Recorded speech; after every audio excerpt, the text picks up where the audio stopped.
Jakarta mulai sepi ditinggal oleh pemudik. Silaturahmi bersama keluarga menjadi tradisi yang kini kembali diperbolehkan setelah 2 tahun lamanya karena COVID-19. Sejumlah pelonggaran diberlakukan asal prokes dijalankan. Sudah bergabung bersama kami Gubernur DKI Jakarta, ada Pak Anies Baswedan melalui sambungan daring. Langsung kita sapa. Selamat siang Pak Anies. Assalamualaikum. Selamat siang, Waalaikumsalam warahmatullahi wabarakatuh. Ya, mohon maaf lahir batin Pak Anies, salam buat keluarga yang tengah merayakan Lebaran hari ini. Pak Anies, kalau melihat tadi raut muka Anda cerah sekali, tersenyum lebar karena berada di JIS, ini menandakan bahwa kita sangat happy ya, sangat senang masyarakat ibu kota dengan keberadaan JIS sudah dipakai untuk sejumlah ajang di Indonesia, khususnya di ibu kota. Kalau Anda memilih JIS sebagai tempat sholat Id ini apa? Apakah sebagai bentuk rasa syukur dan keberkahan di tahun ini sudah ada JIS di ibu kota? Ya, tentu kita mensyukuri bahwa sebuah proyek raksasa telah tuntas. Ini menjadi mahakarya Jakarta yang dibangun oleh anak-anak bangsa kita sendiri. Mereka merupakan anak-anak Indonesia, anak bangsa, sekolah di Indonesia, berpengalaman di Indonesia, dan mampu membangun sebuah bangunan yang diperhitungkan di skala dunia. Jadi kita bersyukur bahwa ini sudah 99% selesai, praktis sudah selesai. Ada minor kawan yang harus dilakukan sebelum dikatakan 100%. Kemudian kita menggunakan stadion ini untuk tujuan yang berganda. Bukan hanya untuk kegiatan olahraga, tapi nantinya digunakan untuk kegiatan sosial, kegiatan kesenian, kegiatan kebudayaan, termasuk kegiatan keagamaan untuk seluruh agama. Jadi ini memang tempat milik warga Jakarta yang tentu saja ketika masuk Idul Fitri, Idul Adha, di mana kita biasa melakukan di lapangan, nah halaman stadion ini bisa digunakan. Karena halaman ini memang luas dan tanjakannya ada tanjakan barat, tanjakan timur, itulah yang dipakai untuk kegiatan sholat Id tadi pagi. Nah memang dalam perancangannya di tanjakan dan di kawasan kanan kiri stadion, halaman yang luas itu sudah dirancang pola setannya mengikuti garis arah soft kiblat. Sehingga kalau digunakan untuk kegiatan sholat Fitri, Idul Adha, maka tidak perlu lagi ditarik garis. Karena motif lantainya menggunakan garis-garis yang mengikuti garis soft arah kiblat. Dan itu tadi terpakai dengan baik. Jadi tadi pagi alhamdulillah, bahkan masyarakat kalau lihat tadi pagi itu sebelum subuh saja sudah banyak yang hadir di stadion. Jadi mereka sholat subuh di stadion dan ternyata juga banyak yang datang dari luar Jakarta yang ikut sholat Id di tempat ini. Suasananya kalau saya boleh sampaikan mengharukan. Suasana di mana kita mensyukuri alhamdulillah Allah izinkan proyek besar ini selesai. Allah izinkan kita bersujud di tempat ini, dan Allah izinkan kita merayakan sholat Id di tempat ini, merayakan Idul Fitri. Terakhir kali kita menyelenggarakan sholat Idul Fitri secara terbuka adalah tahun 2019, 3 tahun yang lalu. Lalu sekarang 3 tahun kemudian, ya kita setelah Allah izinkan untuk bisa melewati masa pandemi, kita bisa bersujud di tempat ini. Jadi suasana tadi adalah suasana yang cukup mengharukan bagi kita semua. Dan begitu juga masyarakat yang hadir, antusiasmenya luar biasa. Mudah-mudahan ini menjadi awalan di mana stadion ini memberikan manfaat lintas generasi. Tadi saya sampaikan dalam sambutan kepada semua yang hadir bahwa Anda semua adalah bagian dari sejarah. Ini kali pertama stadion Jakarta Internasional akan untuk kegiatan sholat Idul Fitri. Insya Allah umur stadion ini panjang, akan digunakan lintas generasi. Dan mungkin anak kecil yang hari ini kita ajak sholat di sini, suatu saat nanti dia akan menjadi bapak, jadi kakek, yang mungkin akan sholat lagi di tempat ini. Sambil mereka bisa menceritakan, nak, dulu ayahmu, kakekmu, ibumu, nenekmu, dulu pernah sholat di tempat ini tahun 2022. Itu lintas generasi. Ini adalah sebuah peristiwa cara kita syukuri nikmat Allah. Semoga bahkan tempat ini memberikan manfaat yang tanpa batas semuanya. Baik, JIS bisa dimanfaatkan untuk lintas generasi mendatang begitu ya Pak Gubernur. Pak Anies, kita tahu bahwa pada hari ini tentu jalan di ibu kota sepi ya Pak Anies karena banyak yang mudik. Bagaimana perayaan Idul Fitri di ibu kota? Adakah arahan khusus dari Anda agar warga ini tetap patuh terhadap prokes meski Jakarta ditinggal pemudik, Pak Anies? Ya, jadi tentu saja tiap lebaran Jakarta lengang. 2 lebaran sebelumnya, 1441 Hijriah, 1442 Hijriah lengang karena pandemi. Kalau sekarang kan karena sebagian bisa mudik kampung halamannya. Jadi anjuran kami adalah dari pengalaman-pengalaman lebaran sebelumnya, mari kita taati protokol kesehatan. Mengenakan masker terutama itu yang paling penting. Dan kalau itu kita jaga dengan baik, insya Allah pertemuan kita, silaturahmi kita menambah kehangatan keluarga tanpa harus menambah kasus yang ada pada warga. Jadi kita berharap sekali ini dikendalikan protokolnya, dan memang yang cukup menantang karena kegiatan Idul Fitri itu diiringi dengan santapan makanan. Dan makan sama masker itu belum bisa digabung sampai sekarang. Jadi belum bisa makan sambil pakai masker. Jadi kalau makan harus lepas masker. Nah, tentu saja yang kita ikhtiarkan adalah jaga jarak. Kemudian begitu selesai makan, pakai lagi maskernya. Jadi itu salah satu cara kita untuk bisa mengendalikan supaya selesai Lebaran jumlah kasus tidak meningkat, keluarga saudara kita yang terpapar juga tidak meningkat signifikan, sehingga insya Allah pasca Lebaran kita tetap bisa berkegiatan secara normal. Nah, bicara masakan nih, saya ingin garis bawahi, tadi saya sampaikan juga ketika di TIS, bahwa yang unik dari Lebaran kita ini adalah tentu kita sholat Idul Fitri di lapangan atau di masjid. Sudah itu dengarkan khutbah, atau pulang ke rumah masing-masing. Dan ketika sampai ke rumah masing-masing, mulailah kita makan. Makan yang sudah disiapkan oleh keluarga kita, di situ kita menjamu sesama.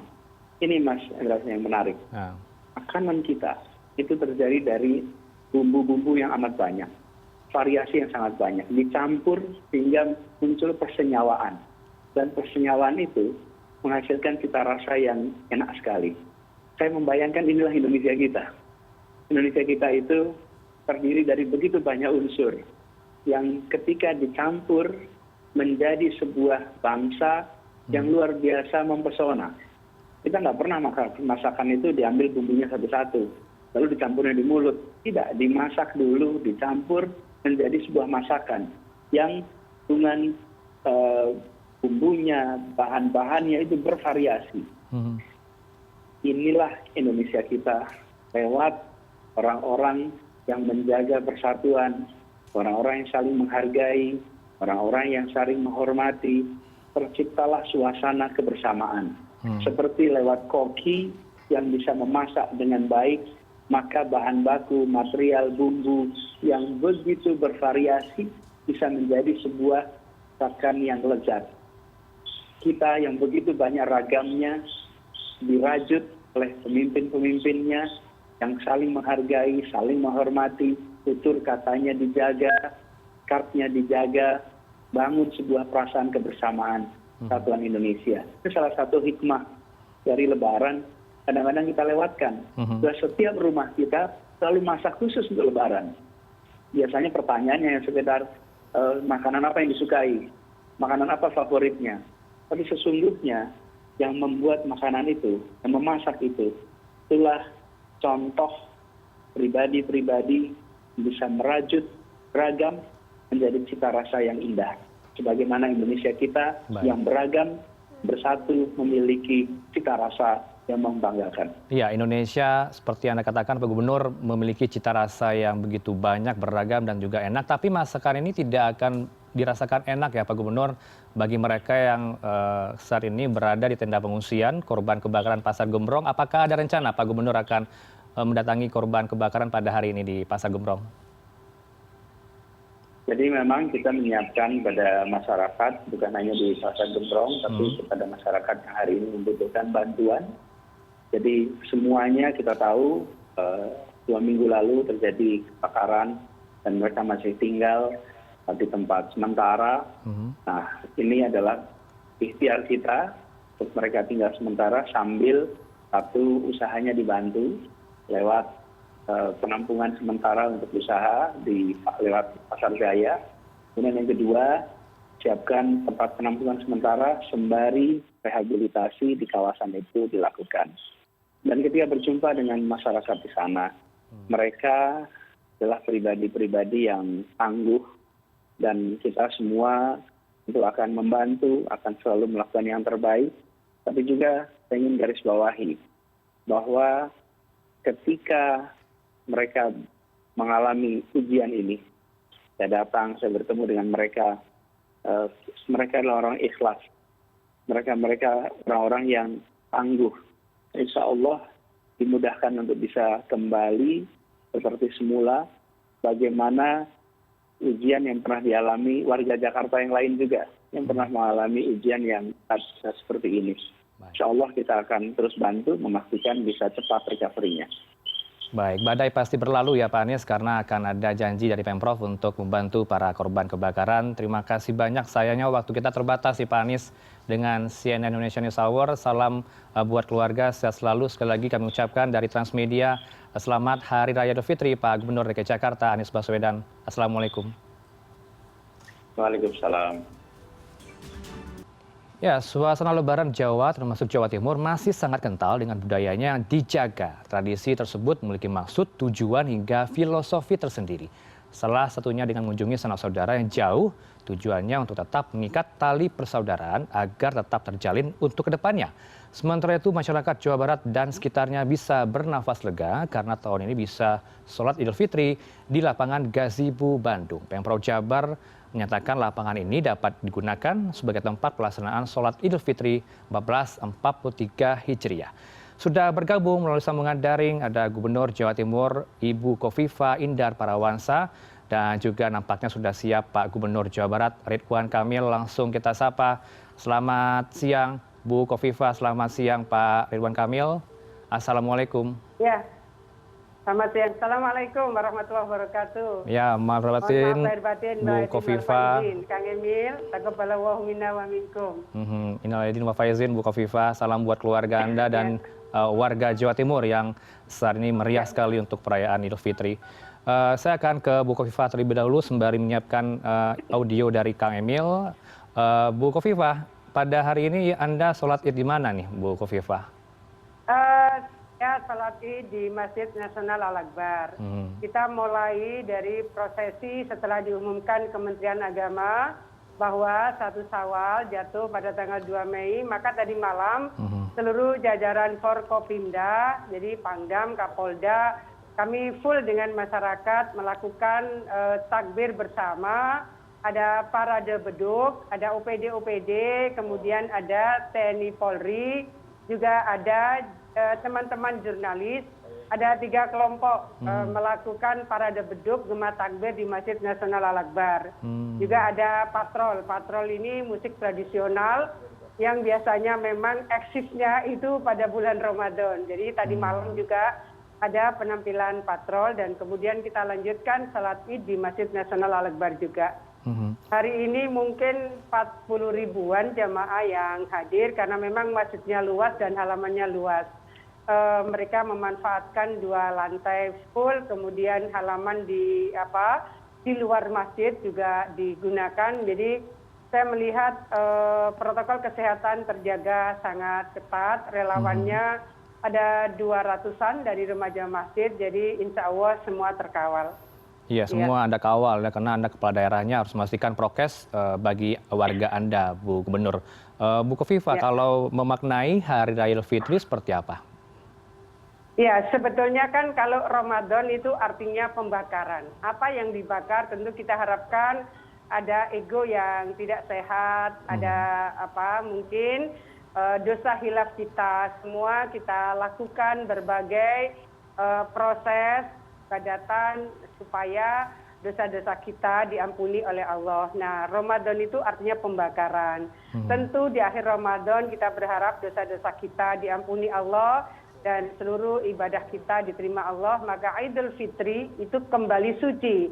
Kembali suci ini kita berharap bahwa seluruh kebersihan, kesucian, kebaikan yang sudah kita lakukan di bulan Ramadan akan bisa kita lanjutkan, kita teruskan pasca Ramadan. Jadi kebaikan-kebaikan yang kita lakukan mudah-mudahan bisa kita jaga dan kita lanjutkan setelah Ramadan. Artinya mulai bulan Syawal ini mari kita bersama menjaga kebaikan dan terus bisa meningkatkan kebaikan demi kebaikan berikutnya.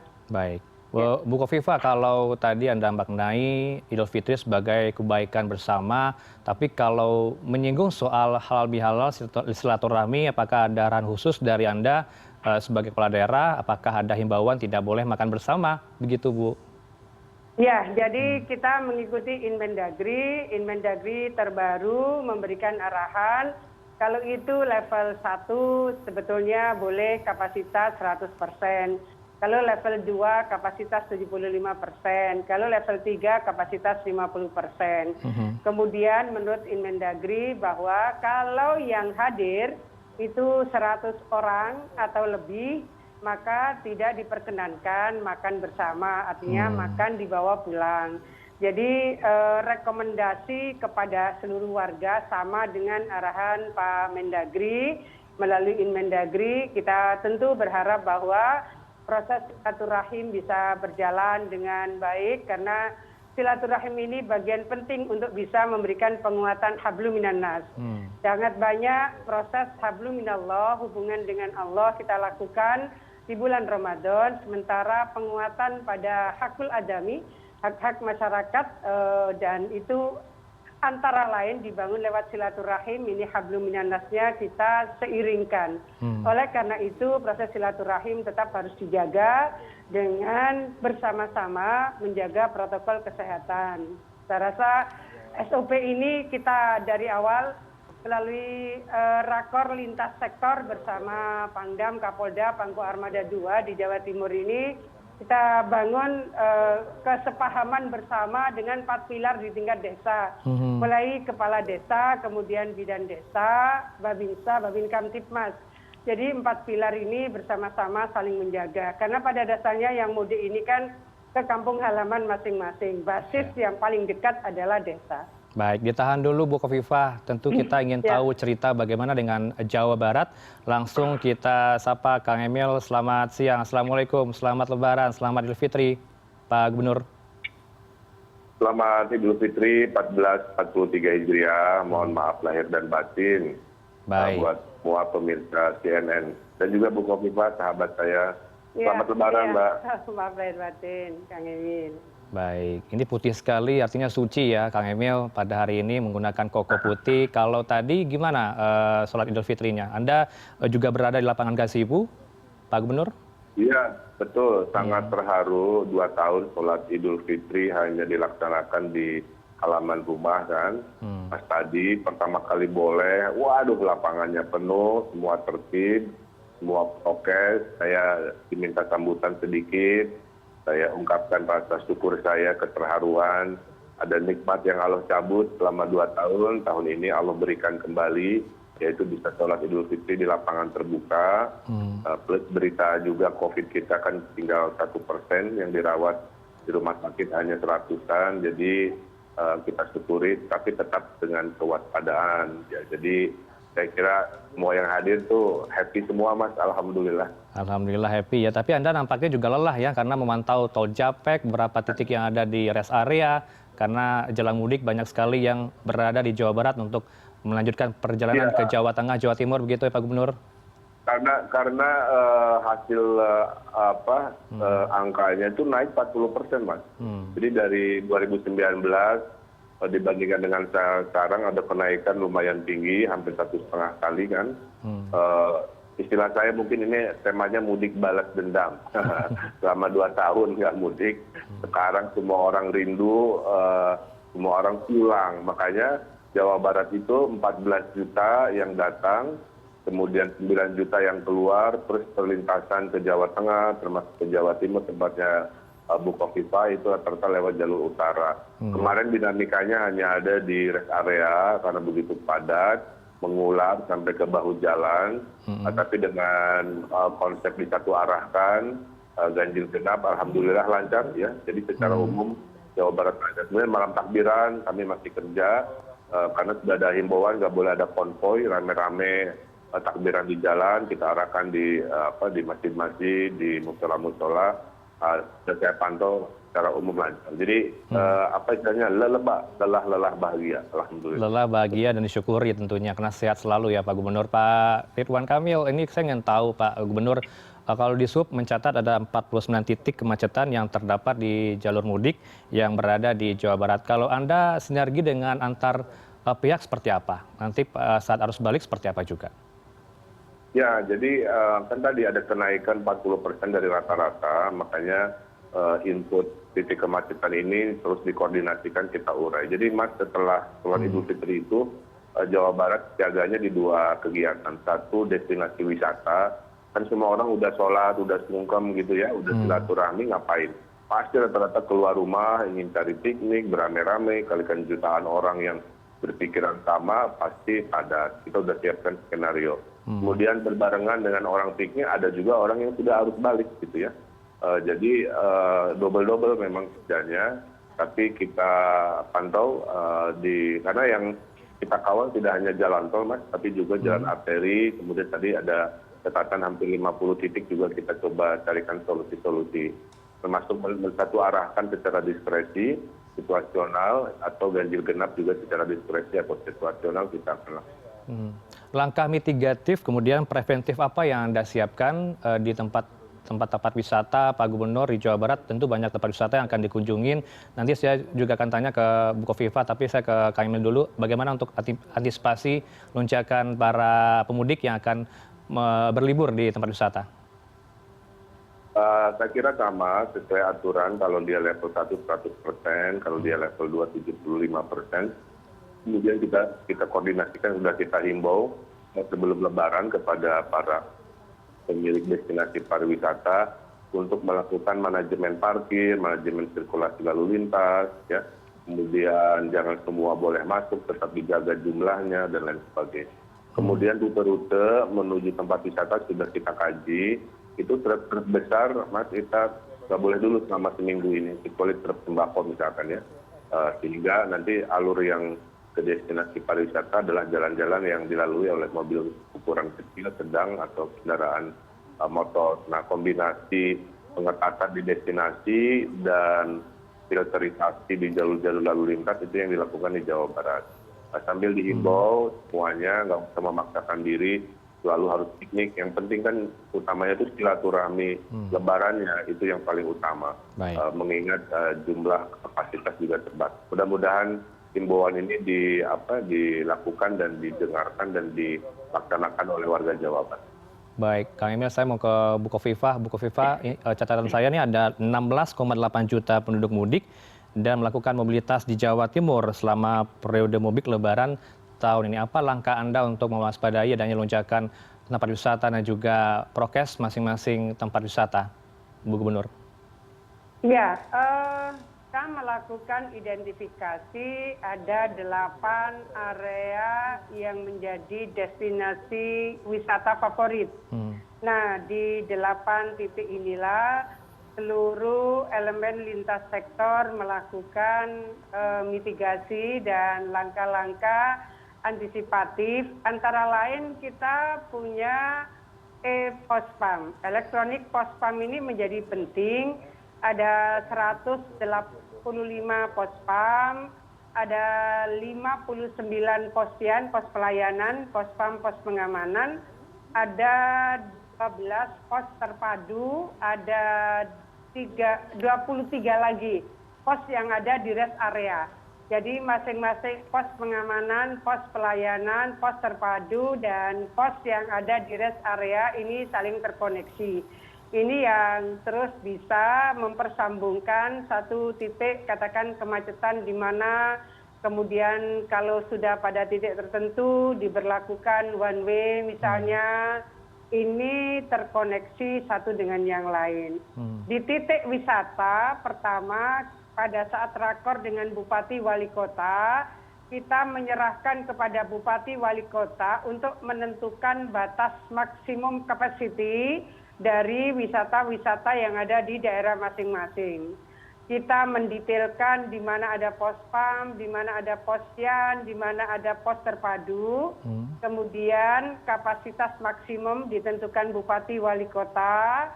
Pastikan bahwa aplikasi Peduli Lindungi bukan hanya disediakan tetapi juga digunakan. Ini barusan saya koordinasi kembali dengan Pak Pangdam, Pak Kapolda. Memang ada beberapa aplikasi Peduli Lindungi yang sepertinya sudah stuck. Nah, ini harus segera dilakukan reaktivasi supaya proses untuk bisa menjaga bahwa wisata jalan, masyarakat bahagia, tetapi tetap aman dan sehat. Jadi ada 8 destinasi wisata di Jawa Timur yang teridentifikasi sebagai destinasi favorit.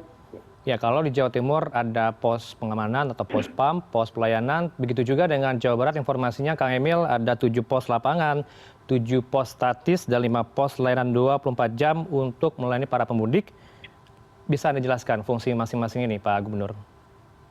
Ya, sebenarnya kalau di total ada 300-an ya.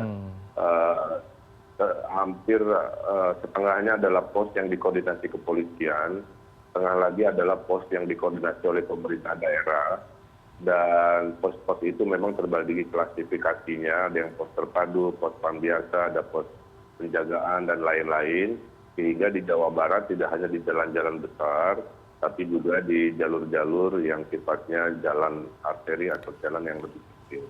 Kemudian ada pos-pos yang kita letakkan tadi mendekati tempat wisata, bahkan Pak Kapolda itu dan Pak Kapolres punya tradisi menginap di pos terpadu di titik-titik macet. Misalkan arah Garut ya, ada Malangbong, ada Karakas, ada Gentong, itu Kapolresnya itu tidurnya itu di lokasi macet gitu. Sehingga ini contoh kesigapan dari kepolisian yang kita apresiasi, sehingga kalau ada masalah sampai arus mudik, mengambil keputusannya itu langsung berada di lokasi.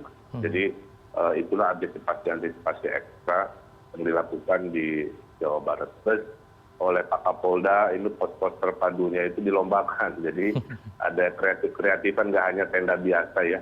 Ada yang berbentuk masjid, ada yang berbentuk seperti bis, ada yang berbentuk seperti Gedung Merdeka. Jadi ada kreativitas, orang lewat lihat posnya itu nggak terlalu tegang tapi juga ikut berbahagia.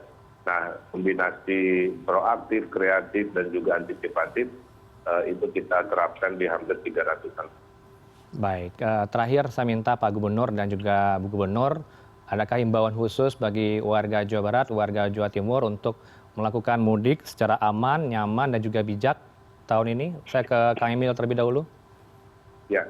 Kepada warga Jawa Barat atau warga yang datang ke Jawa Barat, saya ucapkan selamat bergembira, selamat berbahagia. Kita syukuri nikmat Allah yang luar biasa ini dengan hadirnya sebuah lebaran dengan pelonggaran-pelonggaran yang luar biasa. Tapi tetap karena COVID belum 100% hilang, maka potensi itu masih ada, sehingga tetaplah rayakan kegembiraan ini dengan protokol kesehatan. Jangan terlalu euforia, kira-kira begitu. Keselamatan itu ada dua pihak, orang yang didatangi dan orang yang mendatangi. Nah, bagi Anda yang mendatangi, selalu jaga diri, kemudian juga pastikan vaksinnya sudah lengkap. Kemudian kalau melihat ada kerumunan terlalu berlebihan, silahkan mengukur diri sendiri untuk tidak bergabung atau mencari cara-cara bergembira yang lebih aman. Nah, mudah-mudahan setelah itu pulang mudik juga lihat jangan rute selalu lewat utara ya, biasanya ke Jawa Barat, rute jalur selatan juga sudah sangat baik sehingga bisa kembali ke tempat kerja dengan kelancaran. Dan doa dari saya Sedikit pantun dari saya, ada titik puspa di kota Medan, ada aura kasih di alun-alun. Sampai jumpa di Lebaran tahun depan. Terima kasih, hatur nuhun. Hatur nuhun, Kang Emil. Keselamatan terbagi dua, yang mendatangin dan juga didatangin. Kita minta komentar dari Bu Kofifa, apa himbauan Anda bagi warga Anda untuk bijak dalam mudik, Bu Gubernur? Ya, kita sesungguhnya melakukan antisipasi sangat detail ketika terkonfirmasi dari tim survei Litbang Kemenhub bahwa yang mudik ke Jawa Timur sekitar 18,8 juta. Terus menerus kita melihat bagaimana lonjakan penumpang, antisipasi di beberapa titik, dan tentu setelah mereka di daerah masing-masing, kampung halaman, kita berharap bahwa ada bahagia yang menjadi penyemangat mereka. Nah, bahagia harus tetap dalam koridor aman dan sehat, supaya mereka bisa melindungi diri dan keluarga mereka. Nanti arus baliknya, kita sudah bersiap untuk melakukan antisipasi arus balik supaya aman, sehat, lancar, selamat pada balik di tempat perantauan masing-masing. Kalau ada bahagia yang kemudian bisa dibawa menjadi semangat di perantauan, tentu akan ada sukses-sukses baru yang mereka akan capai. Jadi mohon semuanya menjaga protokol kesehatan dengan baik. Yakinlah bahwa dengan menjaga dan melindungi diri, sesungguhnya kita juga menjaga dan melindungi orang-orang yang kita cintai. Baik, terima kasih atas waktunya Gubernur Kofifa Indar Parawansa. Sebelumnya juga ada Gubernur Jawa Barat Ridwan Kamil atas waktunya berdialog bersama kami di CNN Indonesia News Hour terkait dengan rayakan Lebaran, jangan terbuai pelonggaran. Assalamualaikum.